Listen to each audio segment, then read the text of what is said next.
সরাসরি হাসপাতালের চিকিৎসকদের সঙ্গে ওষুধ কোম্পানির প্রতিনিধিরা আর দেখা করার সুযোগ পাবেন না। চিকিৎসকদেরকেই মেইলের মাধ্যমে তাদের ওষুধের কথা জানাতে হবে।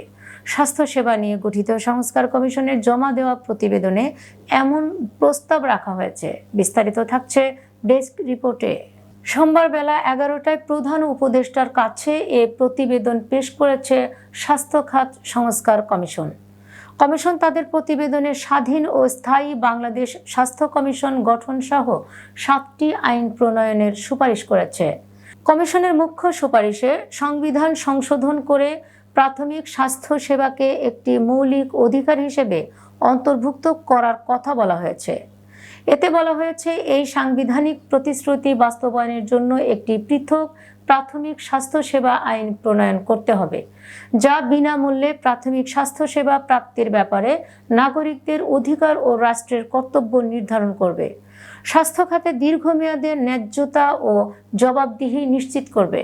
এছাড়াও এমবিবিএস ডাক্তার ছাড়া যেন অ্যান্টিবায়োটিক না দেওয়া হয়। ওষুধের দাম, টেস্ট ও ডাক্তারের পরামর্শ ফি নির্ধারিত করে দেওয়ার ব্যাপারে জোর দেওয়া হয়েছে কমিশনের প্রতিবেদনে। চিকিৎসকদের নমুনা ও উপহার দিয়ে ফার্মেসি কোম্পানিগুলোর প্রভাব বিস্তারের চেষ্টা সম্পূর্ণভাবে নিষিদ্ধ রাখার সুপারিশ করেছে স্বাস্থ্য খাত সংস্কার কমিশন।